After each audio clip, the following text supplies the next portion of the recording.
नदी समस्या जगतसिंहपुर 5 ब्लॉक चाषी बन्या आसिले नष्ट हुए हेक्टर हेक्टर फसल मौसुमी वर्षा पूर्व ग्राउंड रे स्थिति परखिले विधायक अधिकारी सहित कले आलोचना समाधान देले प्रतिश्रुति।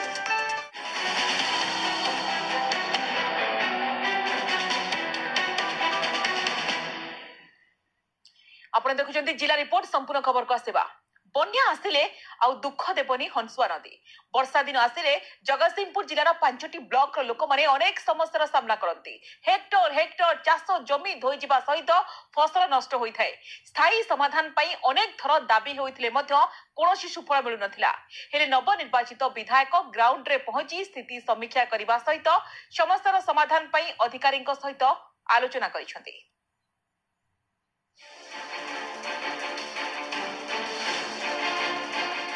बन्या आसिले चिंता रहिबो नै, जमीरे फसल नष्ट हेबो नै कि कोनोसी समस्या हेबो नै, एभଳି किछि आशा बांधिछंती जगतसिंहपुरवासी।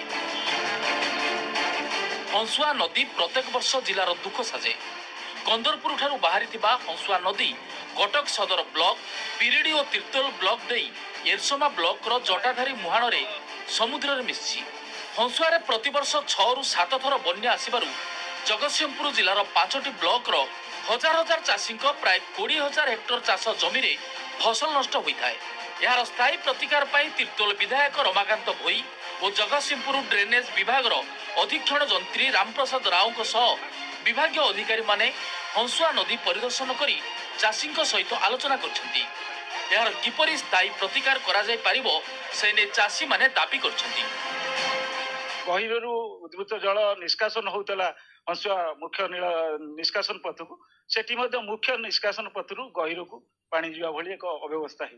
तेणु बर्तमान उभय महानदी साउथ डिविजन एवं जगतसिंहपुर इरिगेशन डिविजन ठिकणा भाव जदि तार पदक्षेप नेबे ताले आसु प्रतिकार होई परियो। वर्षा दिन आरंभ हेले ये पानी सरप्लस हो जाए, धान एक करी हबने तଳି पकी हबने आ जो धान हबो से अंश एकात्र एबे 3-4 थर बुड़ा आसे 5-7 थर आसे जदि कि सब नष्ट हो जाए। तଳି पकेला तଳି भी नष्ट हो जाउची।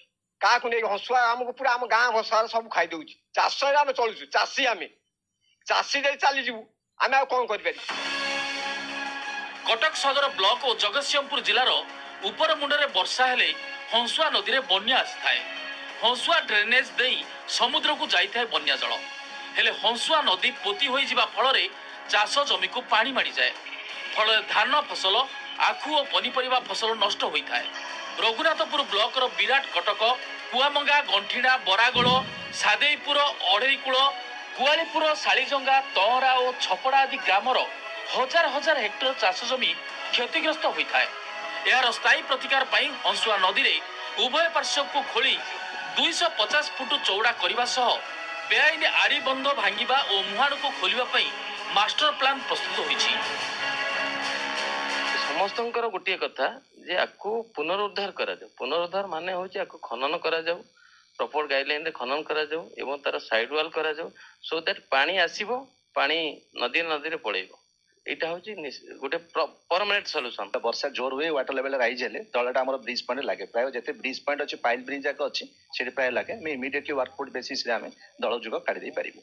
आ गोटे जो प्रपोजल अच्छी जो आम बर्तमान हंसुआ पैकेज 2टा पैकेज अच्छी जो स्टार्टिंग कंदरपुर जो जटाधारे मन पद पड़ी चांगपड़े 20 किलोमीटर 40 किलोमीटर पैकेज अच्छी से पैकेजटा मते वर्ष टेंडर करिवो। हंसुआ नदी जगतसिंहपुर जिलार चाषी दुख पलटि बेले चाषी समस्या को दृष्टि रखी तुरंत ड्रेनेज सफाई करने सह स्थायी प्रतिकार पाई साधारण दाबी होईछि। जगतसिंहपुर सरोज साहू, न्यूज 18 ओडिया।